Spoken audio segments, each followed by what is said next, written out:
Bonjour à tous. Aujourd'hui, dans cette vidéo, on va parler d'une situation de jeu qui arrive très fréquemment et qui concerne quasiment tous les joueurs, à part peut-être les défenseurs centraux, mais encore quoique, c'est la contre-attaque. Mais avant de commencer, pour ceux qui tomberaient pour la première fois sur une de mes vidéos, je me présente, je m'appelle Alain, je suis responsable de la société et structure d'entraînement de football AF Football, qui est dédiée au développement individuel du joueur, spécifiquement sur toutes les phases offensives.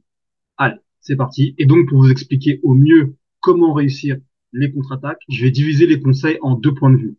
Premier point de vue, ça sera le point de vue du porteur du ballon, et le second point de vue, ça sera le point de vue de l'attaquant. Allez, c'est parti. Donc, on commencera ici avec le porteur du ballon. Et là, ce qui va être important, dans un premier temps, ça va être la conduite de balle.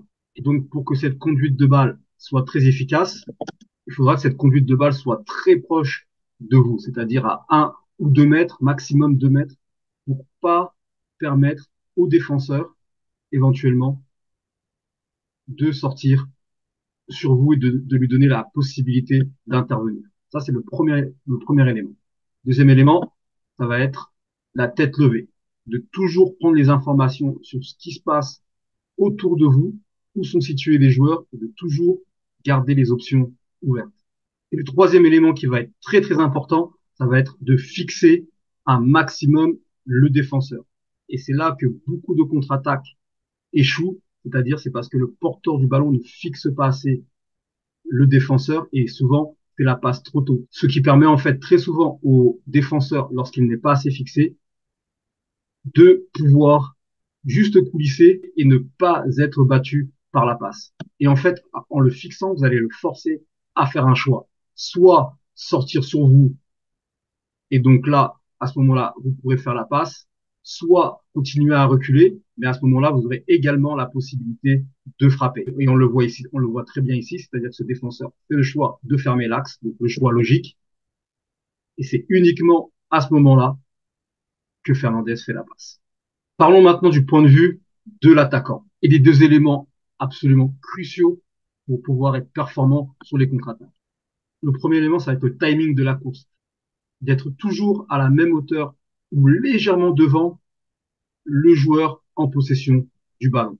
Cela pour créer un angle de passe. Et le deuxième élément, cela va être de ne pas être hors jeu et surtout être patient par rapport au passeur et surtout de toujours garder et de créer cet espace par rapport au défenseur pour deux raisons. C'est-à-dire, vous ouvrez un angle de passe éventuel pour le passeur, mais également vous permettez au joueur en possession du ballon d'avoir deux options, soit d'y aller tout seul, ou soit de vous la donner. Et ici, on voit très bien avec Cavani, et d'ailleurs, observez ici ces pas d'ajustement qui lui permettent de ne pas être hors jeu pour finir l'action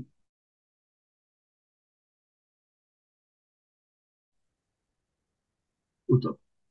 Voilà comment gérer au mieux une contre-attaque selon que vous soyez porteur du ballon ou joueur receveur. Et comme toute situation de jeu, cela se travaille. Et voici un exemple de situation de jeu que je mets en place lorsque je veux travailler la contre-attaque, les transitions rapides. Et donc très simple, c'est une situation de 3 contre 2. Et à partir du moment où je vais donner le ballon à un des 3 joueurs, le joueur qui est situé ici va pouvoir enclencher sa course pour lui aussi venir défendre. Ça simulera un défenseur qui est en retard, qui revient. Et donc les joueurs à partir de là ont 5 secondes pour aller finir l'action.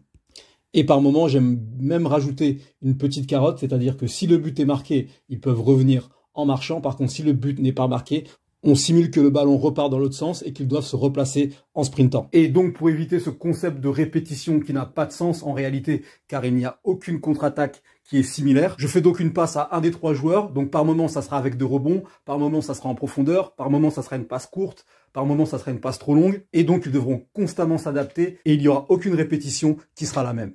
Voilà, c'est tout pour cette vidéo. Merci d'avoir regardé. À très vite.